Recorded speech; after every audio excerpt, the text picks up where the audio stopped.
Hi guys, welcome to my channel Smart Learning Everyday. Today we will discuss about T.S. Eliot. आज का हमारा important and famous writer है T.S. Eliot. ये एक English American writer थे, poet थे, play right थे, editor and critic थे. T.S. Eliot काफ़ी फेमस हैं. वो अपने दो वर्क्स के लिए ज़्यादा फेमस हुए, the waste land and 4 quartets.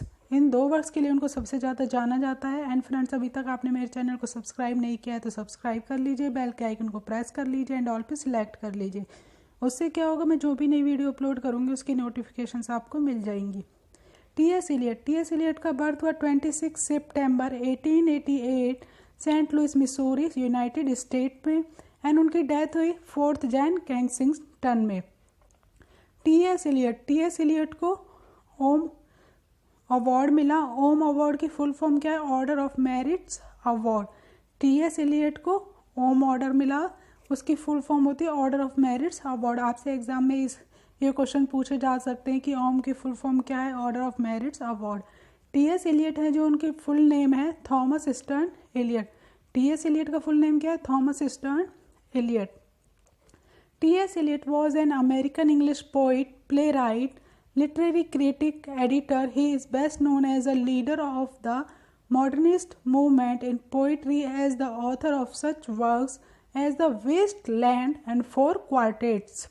वो एक इंग्लिश अमेरिकन पोइट थे, प्ले राइट थे, क्रिटिक एंड एडिटर थे. वो सबसे ज़्यादा फेमस किस वर्क के लिए हैं? अपने दो वर्क के लिए वो सबसे ज़्यादा फेमस हुए, the waste land and 4 Quartets. The waste Land उन्होंने लिखा 1922 एंड 4 क्वार्टेट्स लिखा उन्होंने 1943 में.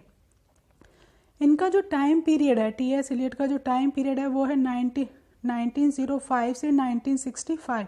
अगर आपसे एग्ज़ाम में इनका टाइम पीरियड पूछा जाए तो 1905 से 1965.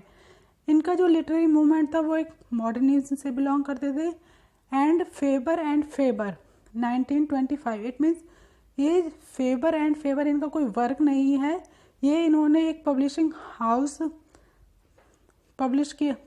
हाउस बनाया था जिसके वो क्या थे? डायरेक्टर थे. फेबर एंड फेबर 1925 में ये क्या बने थे? इसके डायरेक्टर.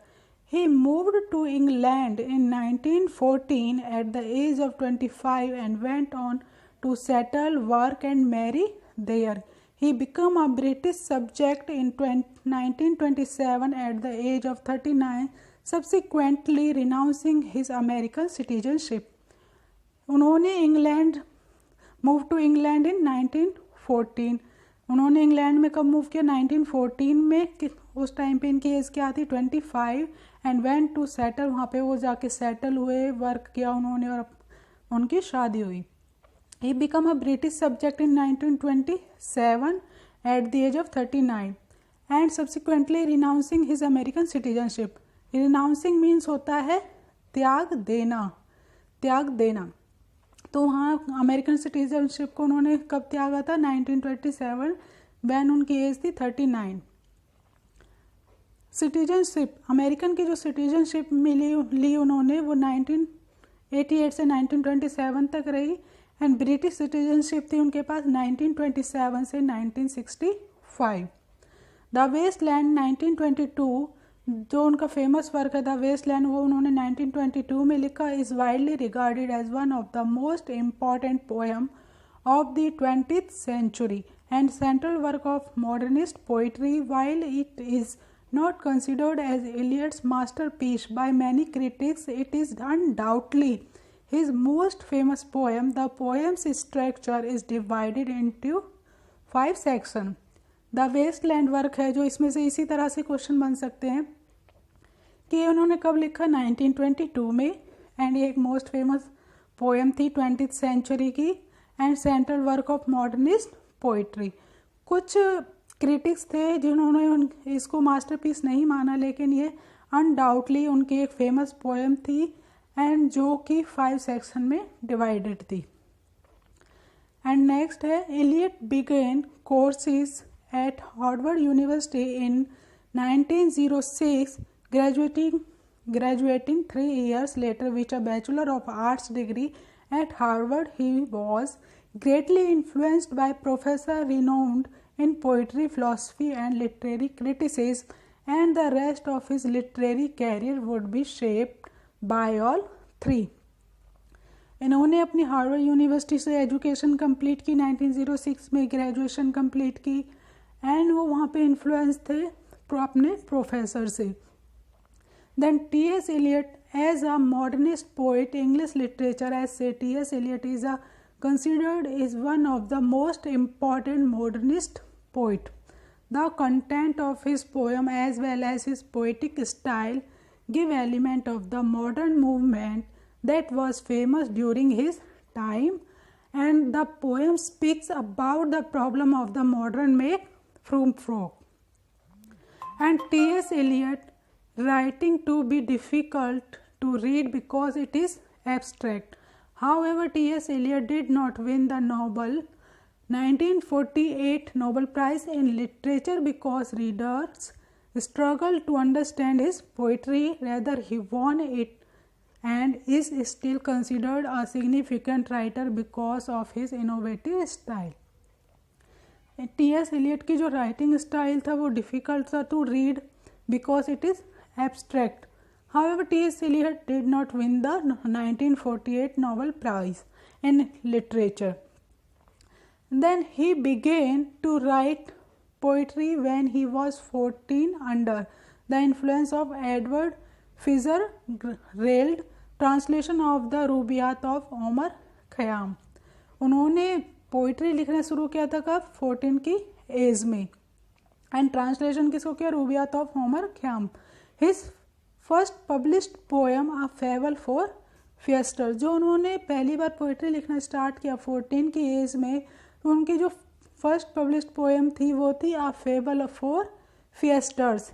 इस तरह से एग्जाम में क्वेश्चन पूछा जा सकता है. T.S. Eliot की फर्स्ट पब्लिश्ड पोएम कौन सी थी? उनकी फर्स्ट पोएम थी जो उन्होंने पब्लिश कराई थी, अ फेबल फॉर फियस्टर्स.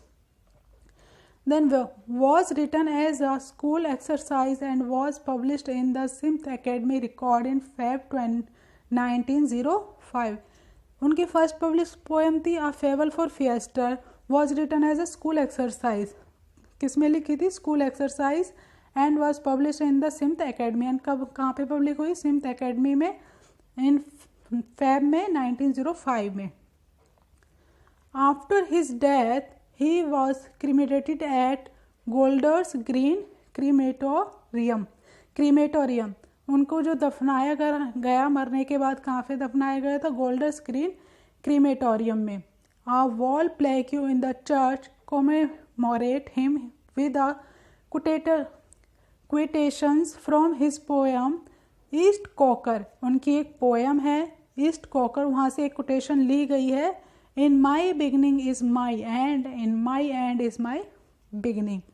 उनको जहाँ पे दफनाया गया, गोल्ड क्रीमेटोरियम में दफनाया गया, वहाँ पे उनकी जो पोएम है ईस्ट कॉकर से कुछ कोटेशन ली गई है जो उनके लिखी गई हैं.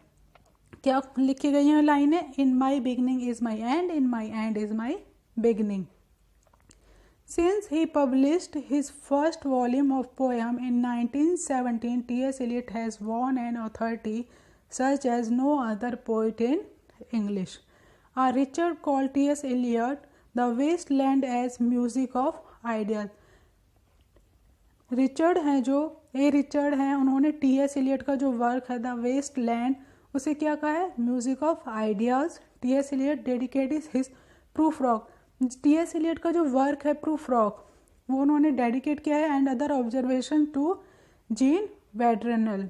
T.S. Eliot line sweet Thames run softly till I end my song is quotated from a poem by Spenser. Spenser की पोएम से कोटेटेड किया गया है. And Tony award for best play 1950. उनका जो वर्क था the cocktail party, T.S. Eliot का work था द कॉकटेल पार्टी, जो उन्होंने 1949 में लिखा. उनके लिए उसे कौन सा अवार्ड मिला था? Tony award for best play 1950 में. कॉकटेल पार्टी उन्होंने वर्क लिखा 1949 में, एंड उनको अवार्ड मिला इसके लिए 1950 में. कौन सा अवार्ड मिला? Tony award.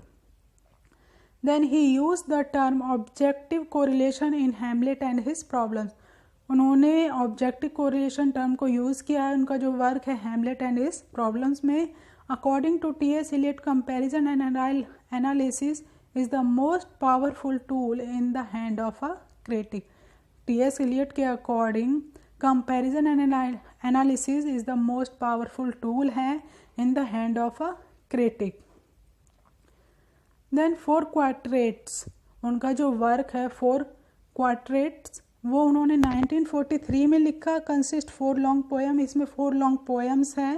एंड फर्स्ट है बर्ट नॉर्टन जो उन्होंने 1936 में लिखी, ईस्ट कोकर 1940 में लिखी, द ड्राई स्लेवसिस उन्होंने 1941 में लिखी, लिटिल गिडिंग 1942 में। 4 क्वार्टर्स उनकी जो पोएम है 4 क्वार्टर्स उन्होंने 1943 में लिखी।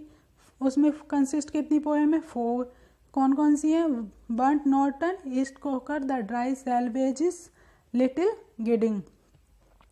एंड ईच 5 सेक्शन, जितनी जो भी पोएम्स हैं 4 क्वार्टेट्स की, उसमें हर एक पोएम में 5 सेक्शन है। Nobel prize for this book, इस बुक के लिए उनको क्या मिला है? नोबेल प्राइज मिला है। The love song of J. Alfred Prufrock, ये जो उनका वर्क है टी.एस. एलियट का, ये उन्होंने 1915 में लिखा। जे. एल्फ्रेड प्रूफॉक जो है वो एक क्या है? फिक्शनल कैरेक्टर है। ये जो वर्क है the love song of J. Alfred Prufrock, ये एक कैरेक्टर है। इसमें जे. एल्फ्रेड वो क्या सा कैरेक्टर है? एक फिक्शनल कैरेक्टर है। ये एक ड्रामेटिक मोनोलॉग है। मेटाफिजिकल इमेजेस यूज़ की गई हैं इस वर्क में। देन उनका जो वर्क है द हॉलो मैन, वो उन्होंने 1925 में लिखा। जेरोनेशन, उन्होंने जेरोनेशन एक वर्क लिखा उन्होंने, उसकी फेमस लाइन है not with a bang but with whimper. आपसे एग्जाम में इसी तरह से क्वेश्चन पूछे जा सकते हैं। फेमस लाइन दे देंगे किसी वर्क की कि ये जो फेमस लाइन है वो किस वर्क की है। तो जेरोनेशन जो वर्क है उनका जेरोनेशन, वो उसकी फेमस लाइन क्या है? Not with a bang but with whimper. First world war के टाइम पे लिखा था उन्होंने। नेक्स्ट वर्क है उनका मर्डर इन द कैथेड्रल 1935 में लिखा। द कन्फेडेंशियल क्लर्क, ये स्पेलिंग मिस्टेक है यहाँ पे, कन्फेडेंशियल है ये। द कन्फेडेंशियल क्लर्क 1953 में लिखा उन्होंने। फेमस क्रिटिक एसे, इनका एक फेमस क्रिटिक एसे है tradition and the individual talent. Famous critic essay कौन सा है उनका? Tradition and the individual talent, जो उन्होंने 1920 में लिखा, 1920 में। ये थी फ्रेंड हमारी आज की क्लास। आई होप आपको अच्छी लगी हो। लाइक करें, शेयर करें एंड अपना कमेंट ज़रूर दें फ्रेंड्स।